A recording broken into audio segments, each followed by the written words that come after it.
ओम नमो भगवते वासुदेवाय नमो नमः। भक्तों, आप सभी का स्वागत है आपके अपने चैनल पर संदीप भक्ति ज्ञान गंगा में। आज के इस वीडियो में हम जानने वाले हैं सटतिला एकादशी की व्रत कथा या कहानी। भक्तों, सनातन धर्म में एकादशी तिथि भगवान विष्णु को बेहद प्रिय है। माघ महीने की एकादशी तिथि को सटतिला एकादशी के नाम से जाना जाता है। इस दिन भगवान विष्णु के संग माँ लक्ष्मी की व्रत पूजा करने का विधान है। सटतिला एकादशी के दिन जो लोग भक्त व्रत करते हैं, पूजन करते हैं, उन्हें कथा जरूर से सुननी चाहिए। ऐसे में जो लोग सटतिला एकादशी का व्रत करते हैं, उन्हें एक सटतिला एकादशी की व्रत कथा का पाठ अवश्य करना चाहिए, वरना पूजा का पूर्ण फल प्राप्त नहीं होता है। तो आइए जानते हैं सटतिला एकादशी की व्रत कथा के बारे में, विस्तार से जानते हैं। तो देखिए भक्तों, ये जो पूजन है आप सुबह सुबह में कर रहे हैं, या जो भी पूजा करने का शुभ मुहूर्त है, अभिजीत मुहूर्त है, आप उसमें पूजन कर रहे हैं, पूजन करने के बाद में हमें कथा अवश्य रूप से सुनना चाहिए। यदि आप शाम को प्रदोष काल में कथा सुन रहे हैं तो भी, और शाम को सुबह सुन रहे हैं तब भी। तो एक कथा सुनने के लिए 1 लोटा जल चाहिए, जो कि हम सूर्यदेव को अर्घ्य देंगे कथा सुनने के बाद में। कथा कभी भी खाली हाथ नहीं सुनी जाती है, इस बात का ध्यान रखिएगा। तो आप थोड़े से पुष्प ले लीजिएगा, थोड़े से तिल ले लीजिएगा, उसके बाद हुंकारा भरते हुए कथा का हम श्रवण करेंगे। तो चलिए, कथा इस प्रकार से है। एक समय दालभ्य ऋषि ने पुल सत्य ऋषि से पूछा कि हे महाराज, पृथ्वी लोक में मनुष्य ब्रह्मादि इत्यादि महान पाप करते हैं, पराये धन की चोरी तथा दूसरे की उन्नति देखकर ईर्ष्या करते हैं, साथ ही अनेक प्रकार के व्यसनों में फंसे रहते हैं, फिर भी उनको नरक प्राप्त नहीं होता। इसका क्या कारण है? वे ना जाने कौन सा दान पुण्य करते हैं जिससे उनके पाप नष्ट हो जाते हैं। यह सब कृपा पूर्वक आप कहिए। पुल सत्य मुनि कहने लगे कि हे महाभाग, आपने मुझसे अत्यंत गंभीर प्रश्न पूछा है। इससे संसार के जीवों का अत्यंत भला होगा। इस भेद को ब्रह्मा, विष्णु, रुद्र तथा इंद्र आदि भी नहीं जानते, परंतु मैं आपको यह गुप्त तत्व अवश्य बताऊंगा। उन्होंने कहा कि माघ मास लगते ही मनुष्य को स्नान आदि करके शुद्ध रहना चाहिए। इंद्रियों को वश में कर काम, क्रोध, लोभ, मोह, अहंकार, ईर्ष्या तथा द्वेष आदि का त्याग कर भगवान का स्मरण करना चाहिए। पुष्य नक्षत्र में गोबर, कपास, तिल मिला करके उनके कंडे बनाने चाहिए।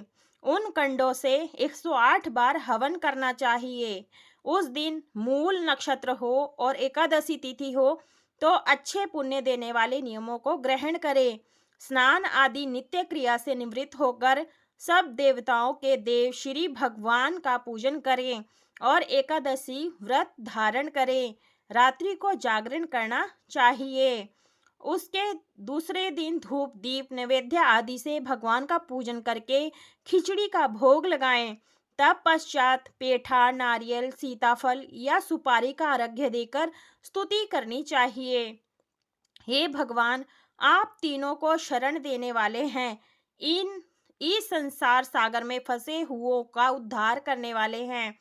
हे पुंडरीकाक्ष, हे विश्व भगवान, हे सुब्रह्मण्यम, हे पूर्वज, हे गजगपते, आप लक्ष्मी जी सहित इस तुच्छ अर्घ्य को ग्रहण करें। इसके पश्चात जल से भरा हुआ कुंभ यानी घड़ा ब्राह्मण को दान करें तथा ब्राह्मण को श्यामा गौ और तिल पात्र देना भी उत्तम है। तिल स्नान और भोजन दोनों ही श्रेष्ठ हैं। इस प्रकार से जो मनुष्य जितने तिलों का दान करता है, उतने ही हजार वर्ष स्वर्ग में वास करता है। तिल स्नान, तिल का उबटन, तिल का हवन, तिल का तर्पण, तिल का भोजन और तिलों का दान, ये तिल के 6 प्रकार हैं। इनके प्रयोग के कारण यह सटतिला एकादशी कहलाती है। इस व्रत के करने से अनेक प्रकार के पाप नष्ट हो जाते हैं। इतना कहकर पुल सत्य ऋषि कहने लगे कि अब मैं तुमसे इस एकादशी की कथा कहता हूँ। एक समय नारद जी ने भगवान विष्णु से यही प्रश्न किया था, और भगवान ने जो सटतिला एकादशी का महात्म्य नारद जी से कहा, सो मैं तुमसे कहता हूँ। भगवान ने नारद जी से कहा कि हे नारद, मैं तुमसे सत्य घटना कहता हूँ, ध्यान पूर्वक सुनिए। प्राचीन काल में मृत्युलोक में एक ब्राह्मणी रहती थी। वह सदैव व्रत किया करती थी। एक समय वह 1 मास तक व्रत करती रही। इससे उसका शरीर अत्यंत दुर्बल हो गया।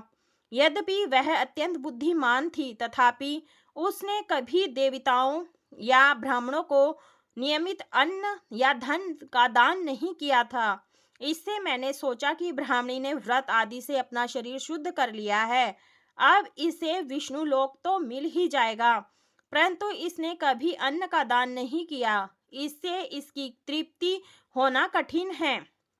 भगवान ने आगे कहा, ऐसा सोचकर मैं भिखारी के वेश में मृत्युलोक में उस ब्राह्मणी के पास गया और उससे भिक्षा मांगी। वह ब्राह्मणी बोली, महाराज, किस लिए आए हो? मैंने कहा, मुझे भिक्षा चाहिए। इस पर उसने एक मिट्टी का ढेला मेरे भक्षा पात्र में डाल दिया। मैं उसे लेकर स्वर्ग में लौट आया। कुछ समय बाद ब्राह्मणी भी शरीर त्याग कर स्वर्ग में आ गई। उस ब्राह्मणी को मिट्टी का दान करने से स्वर्ग में सुंदर महल मिला, परंतु उसने अपने घर को अनादि सब सामग्रियों से शून्य पाया।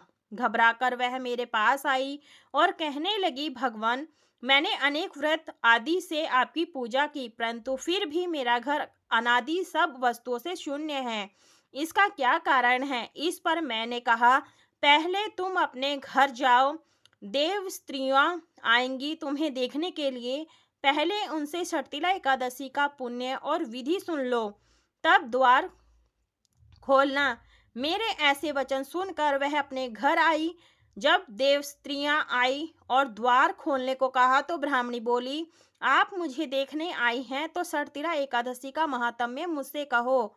उनमें से एक देव स्त्री कहने लगी कि मैं कहती हूँ। जब ब्राह्मणी ने षटतिला एकादशी का महात्म्य सुना तब द्वार खोल दिया। देवगणों ने उसको देखा कि ना तो वह गांधर्वी है और ना असुरी है, वरन पहले जैसी मानुषी है। उस ब्राह्मणी ने उनके कथानुसार षटतिला एकादशी का व्रत किया। इसके प्रभाव से वह सुंदर और रूपवती हो गई तथा उसका घर आदि धन आदि समस्त सामग्रियों से युक्त हो गया। अतः मनुष्यों को मूर्खता त्याग कर षटतिला एकादशी का व्रत और लोभ ना करके तिलादि का दान करना चाहिए। इससे दुर्भाग्य, दरिद्रता तथा अनेक प्रकार के कष्ट दूर होकर मोक्ष की प्राप्ति होती है। तो बोलिए भगवान विष्णु की जय। तो देखिए भक्तों, ये थी हमारी षटतिला एकादशी की व्रत या कहानी, कथा या कहानी। तो ये कथा संपूर्ण हुई। इसके बाद में विनायक जी की कथा अवश्य रूप से सुनिएगा, तभी आपका व्रत संपूर्ण माना जाता है, व्रत पूजन संपूर्ण माना जाता है। तो देखिए, कथा सुनने के बाद में जो आपने तिल और पुष्प लिए हैं, थोड़े से आपने जो है क्या करना है, जल के लोटे में डालना होता है। तो देखिए, जब आप कथा सुन रहे हो, हुंकारा जरूर से भरें, तभी आपको कथा सुनने वाले का, कहने वाले का सभी मनोकामनाएं पूरी होती हैं। तो देखिए, तिल और पुष्प हम जल के लोटे में डाल देंगे और बाकी माता महालक्ष्मी भगवान विष्णु जी के चरणों में छोड़ देंगे, क्षमा प्रार्थना मांग लेंगे। पूजा में रही कोई भी गलती हो गई हो, कथा में गलती हो गई तो क्षमा प्रार्थना मांगे। अगर दिन में कथा सुन रहे हैं तो सूर्यदेव को अर्घ्य दीजिए। यदि शाम के समय प्रदोष काल में कथा सुन रहे हैं तब आप चंद्रमा को अर्घ्य दे सकते हैं या किसी पौधे में सिला सकते हैं। तो ये कथा की वीडियो अगर पसंद आई हो तो वीडियो को लाइक कीजिएगा, शेयर कीजिएगा। चैनल पर नए चैनल को सब्सक्राइब जरूर करें, फेसबुक और इंस्टाग्राम पर फॉलो करें।